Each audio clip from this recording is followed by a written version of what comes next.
say Rivers has been slightly scarred from such an intimate relationship with Tyler. Rivers has been there to hear his boisterous Wally phase and was unfortunate enough to witness the bowl cut he once tried on for size. In fact, I think it's safe to say that no name has rung through the walls of the school quite like Tyler's, partly because of how amusing he finds it.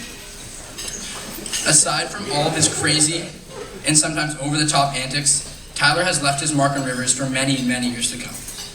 His athletic accomplishments and transformation of Rivers' spirit with the fan zone are really secondary in importance to what he's done to impact all of his peers' lives. His ability to connect with people on so many levels who differ vastly in personality truly makes him unique.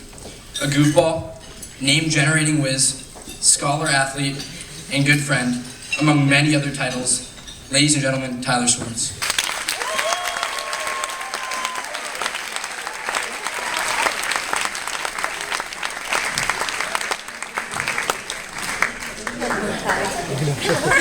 Good time.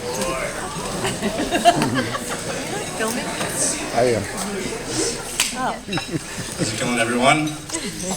Oops. Good evening. One thing before I begin, I just want to thank my class for electing me to speak tonight. I'm truly honored. So let's see here. I've known for about a month and a half now, roughly, that I had to write this speech and deliver it. So using my prestigious Rivers education to my advantage, I spent the past month and a half thinking about a topic for the speech. Let's see here.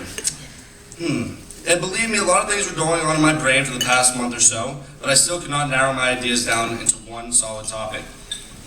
At first, I thought I was going to write about how Rivers has become a home to me, and that people share a home together, so generally, I was going to take you guys on an adventure down the branches of the Rivers family tree, but I found myself at a standstill when I reached my Rivers parents. My mom was quite obviously going to be Eston. She is always the person in my Rivers family who nags me to go to class, to do my homework, and stop being so loud and obnoxious. Sound familiar, Sandy? Just kidding, love you.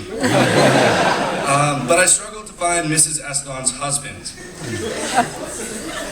I went through the list of suitors and narrowed it down to Mr. Long and Sully, but when I actually thought of Eston and Mr. Long,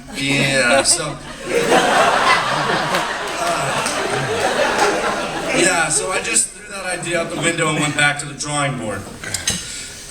So then I thought I would write a classic Bildungsroman story. Did I pronounce that correctly, Mr. Kaplan? Bildungsroman? That's good? Or is it Bildungsroman? That's good? All right, Bildungsroman. Yeah, so the typical coming-of-age story. How freshman year, many students were tested academically and primarily emotionally in Mr. Kaplan's class. I remember the class in which Mr. Kaplan handed all of the midterms back to his students. I remember vividly looking around the classroom and seeing everyone's hopes and dreams shattered in the blink of an eye. Thanks, Mac Daddy. I'll never forget the words that were uttered out of Sean McGonagall's mouth. It seemed like they spewed out in slow motion. His lips read, "My mom is going to kill me." But then I realized that this story would not quite be a coming-of-age story. I never was like PK from The Power of One and never overcame anything. So I flushed that idea down the drain and started from scratch. Another idea that I had was I was going to talk about my Rivers experience start to finish. When I asked Ian Stash Francis if this was a good idea, he nodded in approval, so I tried it out. This is as far as I got. We all just went through the college process, so I'm sure all the kids here know how it feels to be embarrassed by their parents at a college info session, tour, or other event. Well, when I was applying for 6th grade here at Rivers, my parents managed to thoroughly embarrass me to the point of tears. Imagine an 11-year-old version of myself, buzz cut in braces, sitting in the backseat of my father's car. My mom was riding shotgun with her hair undone in the front seat of the car. I was all dressed up, jacket, button-down, tie, and if you ask me, I looked pretty sexy, just like how I look now. And after about a 15 or so minute drive, the Swartz family rolled by McDowell and rolled by the visitor parking section. we faced a dilemma. There were no available parking spots. So my dad, being the innovator he is, decided to make his own parking spot in the paved walkway between the middle school building and Haynes.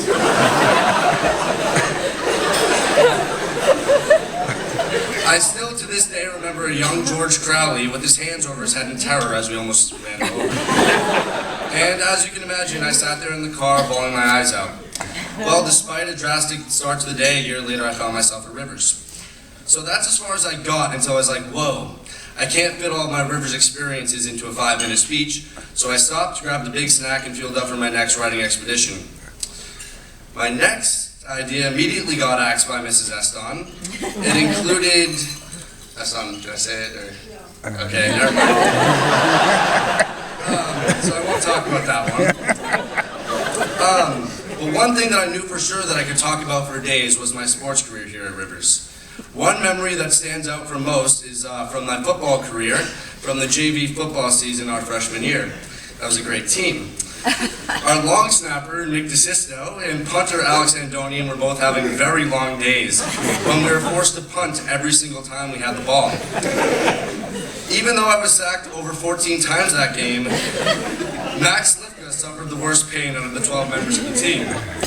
As the Red Wings punted for a school record 16th time in one game, Max Slifka managed to get forced back 15 yards to within 3 feet of Andonian's kicking foot. In a hurry to punt the ball away, Andonian let go of the ball and booted as hard as he could. I swear I'll never forget this. The next thing I knew, Max threw his hands up in the air in utter agony and then immediately fell to the ground while holding his rear end.